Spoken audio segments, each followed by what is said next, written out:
তোমরা কম বেশি অনেকেই জানো আমি এখন ব্যাঙ্গালোরে আছি। তো আজকের ভিডিওটা খুবই ইন্টারেস্টিং যদি তোমরা ভিডিওটা পুরোটা দেখো। তো হ্যালো গাইস, সবাই কেমন আছো? আজকে আমি চলে এসেছি ব্যাঙ্গালোরে একটা স্কন মন্দিরে, যেটা খুবই বড় একটা স্কন মন্দির রাজাজিনগরে রয়েছে। ভিডিওটাতে আমি পুরোটা শেয়ার করবো স্টার্টিং থেকে A to Z সব কিছু। তো দেখো আমি এন্ট্রি করে গেছি, আমি আর আমার বন্ধু গেছিলাম। আর এই দেখো সবাই লাইন দিয়েছে জুতো রাখার জন্য, ব্যাগ রাখার জন্য। জুতো আর ব্যাগ রাখার পর আমরা চলে এসেছিলাম এখানে।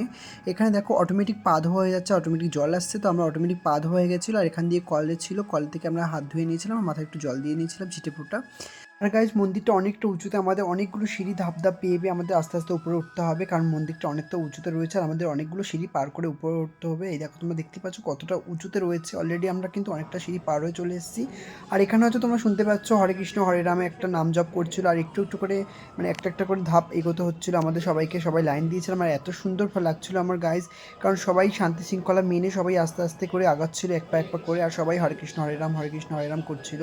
তো ফাইনালি আমরা ফার্স্টে একটা ঠাকুর দেখে নিয়েছি একটা ধাপ পেরিয়ে। মানে আমাদের একটা একটা ধাপ পেরিয়ে একটা একটা করে ভগবান দেখে তারপর একদম পুরো শেষ মাথায় রাধা মাধবের দর্শন পাবো। তো আমরা একটা ঠাকুর দেখার পর আরও একটা ঠাকুর দেখে নিয়েছি।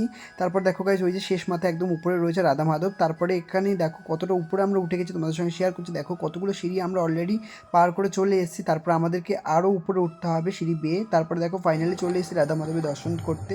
এখানে গাইজ একদম কিন্তু ভিডিও তোলা ফটো তোলা একদমই বারণ ছিল, তাও আমি তোমাদের সঙ্গে শেয়ার করার জন্য একটুখানি ভিডিও তুলেছি কোনোরকমভাবে। দেখো এখানে নামজপ হচ্ছিল।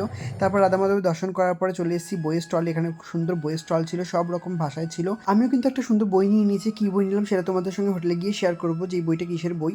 আর তারপরে দেখো এখানে ছোটো ছোটো কতগুলো স্টল রয়েছে, সব রকমের ধূপকাঠি থেকে শুরু করে বাচ্চাদের জামা প্যান্ট সব কিছু সুন্দর সুন্দর স্টল ছিল। তো ওগুলো দেখার পরে চলে এসেছিলাম খাবারের স্টলের কাছে। আর এখানে খাবার একবার খাবার ছিল, পিঠে পুলি পায়েস সিঙ্গারা সব কিছু ছিল। আমরা একটু পাটিসাপটা নিয়ে নিয়েছিলাম দুজন মিলে।